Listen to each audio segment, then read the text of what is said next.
Essa semana, o presidente da Câmara dos Deputados lá dos Estados Unidos deu um aval para a abertura de uma investigação para o impeachment do presidente Joe Biden, depois de meses de insistência de uma ala trumpista do Partido Republicano. Quem explica é a editora de Internacional, Malu Bacarin. A investigação tem como base a ideia de que Biden teria mentido para os americanos em relação aos negócios do filho Hunter no exterior. Os rivais republicanos, que são a maioria na Câmara, o acusam até mesmo de alimentar uma cultura da corrupção. Aliás, foi exatamente essa expressão que o presidente da Câmara, Kevin McCarthy, usou para acusar o presidente dos Estados Unidos. Of a culture of corruption. I am directing our House Committee. Hoje estou instruindo nosso comitê da Câmara a abrir um inquérito formal de impeachment contra o presidente Joe Biden.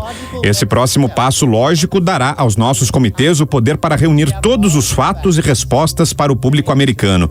Isso é exatamente o que queremos saber, as respostas. Acredito que o presidente também gostaria de responder a essas perguntas e alegações.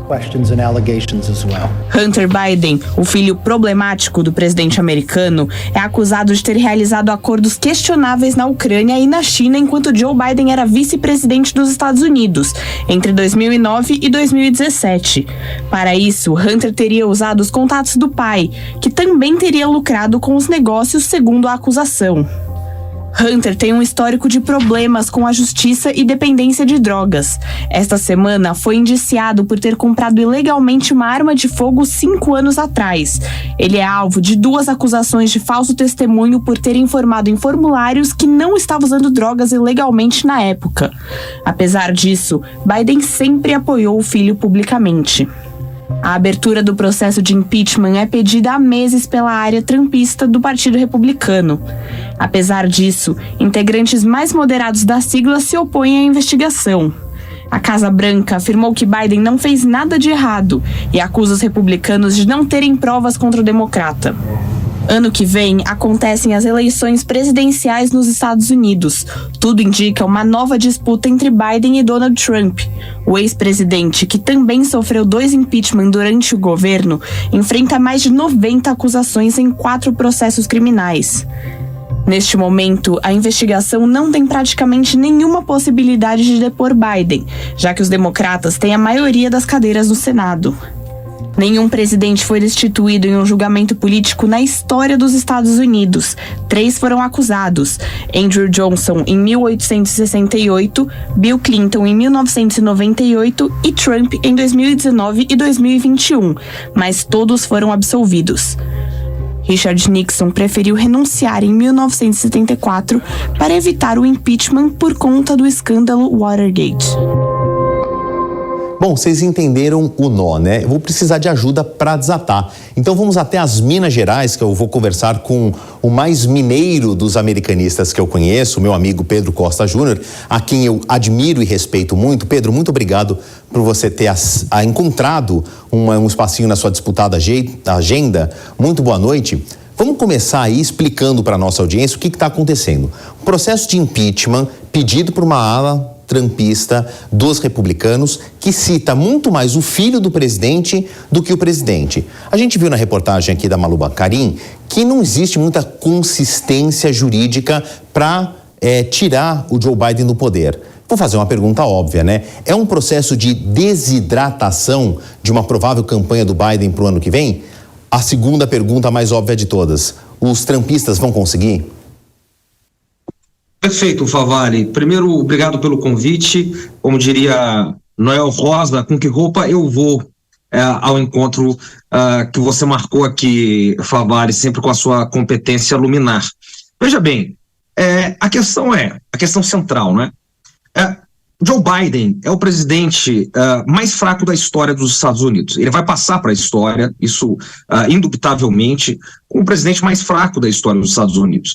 Então, esse pedido de impeachment, mesmo e apesar e a despeito, e com todas essas inconsistências jurídicas, né, e que buscam acertar mais, digamos, a família Biden, o filho do Biden especificamente, do que ele mesmo, faz parte desse processo, como você bem disse, de desidratação. O Biden, ele passa a imagem e o signo de uma América em declínio, uma América em estado terminal. Os Estados Unidos, eles foram nos últimos 100 anos, cerca de 100 anos, né, podemos considerar mais ou menos, a maior superpotência do sistema internacional.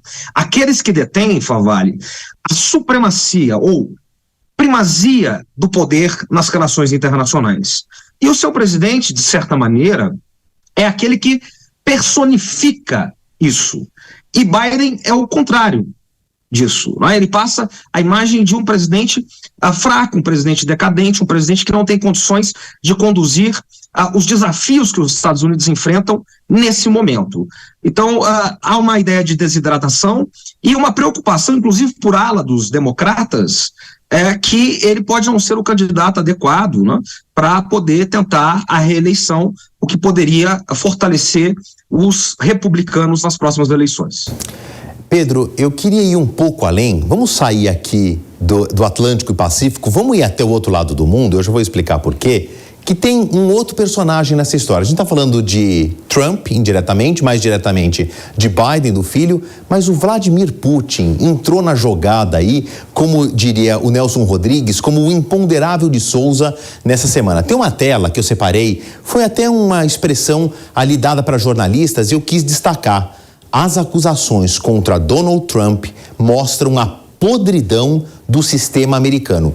Isso foi dado num contexto de um encontro do Putin com o ditador da Coreia do Norte, o Kim Jong-un. E daqui a pouco eu afundo nessa história, eu me aprofundo nessa história. Mas o que o Vladimir Putin quis dizer e por que ele faz um pronunciamento desse, que ele sabia que iria reverberar mundo afora, a favor de Donald Trump? Vale, o que o Putin sabe, né? O que o Putin sabe, a estratégia russa sabe, é como os Estados Unidos, nesse momento, eles estão internamente divididos. Eu tenho escrito sobre isso, falado sobre isso, né? Analisado essa questão, e desde a Guerra Civil norte-americana, no século XIX, em meados do século XIX, os Estados Unidos nunca estiveram tão divididos como eles estão agora.